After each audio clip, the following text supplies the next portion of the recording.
Hello, I am Vaishnab Nanda. Hi, my name is Andreas Valdiri. And my name is Samin Bhan, and we're with the Lookupp team. People are not talking offline anymore, and in-person interactions are the soul of our mental health, but it has been cut down by half in the past 40 years, primarily due to screens. This is unacceptable. According to the CDC, this has created a mental health epidemic, with numerous studies already showing the link between the lack of social interaction leading to issues such as anxiety, loneliness, depression, and even violence. 10 years in the future, we're going to look back and ask ourselves how we could have allowed this situation to happen. So, what do the current Red Ocean solutions offer? Well, they offer screen time apps that arbitrarily restrain your screen time, but it's virtually impossible nowadays to take people away from their screens. Users simply do not like screen control, especially for extended periods of time, and that's leading to an extremely high abandonment rate. What if screen control is not needed at all? Introducing Lookup, the first people time app that nudges users to lock their phones only when they have an opportunity for a genuine offline interaction. That's the time it matters most for mental health, and that's the time they are most vulnerable for putting down their screens. There is no screen control.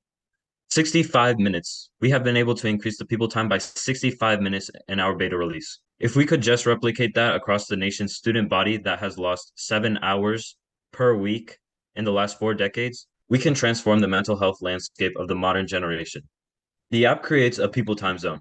Users in the zone get nudges to lock their phones, and positive behavior is then rewarded. Despite the complex technology behind the Lookup app, the user experience is very intuitive. To start your people time zone, all you do is click the blue activate button. Nearby users will get the nudge in the form of a text alert, as you can see on the screen. They click on it and are directed to the blue screen. Then all they do is lock their phone and they will start collecting people time points. Once you reach a certain number of people time points, you can claim your rewards. In this case, I am eligible for a Krispy Kreme coupon, which is then sent to me in this email. The app is inspired by the Nobel Prize-winning science of behavioral economics. Besides using beacon technology and AI, we have proprietary technology which does not track user location or app usages at all. It is safe. Very soon, the reward system will be backed by blockchain to leverage digital coins and smart contracts. Our market potential is huge, with digital mental health apps coming in at $5.2 billion, as well as screen time apps at $1.3 billion, both of which are projected to grow 10% year over year. We are a for-benefit corporation, and all of our revenue will be directed into maintaining this app and towards the stakeholders as rewards. We plan to have a freemium model with a monthly subscription coming to around $1 per individual. Since we are community-driven, this rate is around one-fourth of the Red Ocean alternatives. For education institutions, it will be a tier-based enterprise pricing model based on school size and other factors. And of course, we will have revenue coming in from ads and other sponsorships. Our current focus is only on students between the ages of 15 to 24 who have an iPhone. That's around 370 million teens as our total addressable users in the world. In terms of outreach, schools, students, and educational institutions will be reached through a variety of channels. For the time being, we are heavily reliant on word of mouth and collaborations with student groups, nonprofits working for the same cause, and on a corporate level, the foundations. We have interest coming in from local schools, businesses, and even are working with the Taco Bell Foundation to test Lookup at their local food chains. We are a blue ocean product eliminating arbitrary screen control, reducing privacy concerns, which are alarmingly high as users are cautious of third-party apps tracking their usage.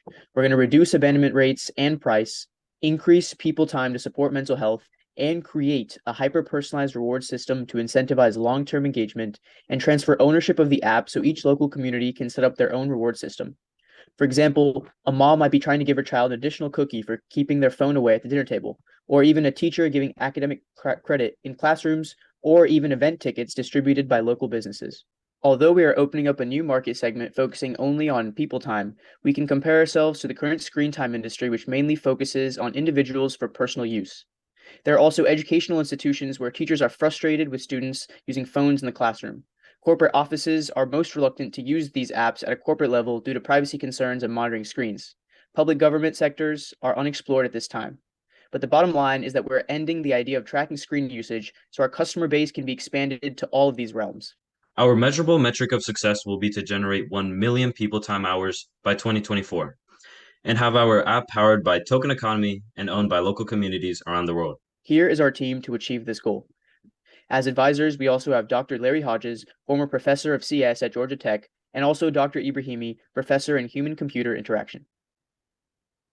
It's time we take our mental health seriously and look up. Thank you.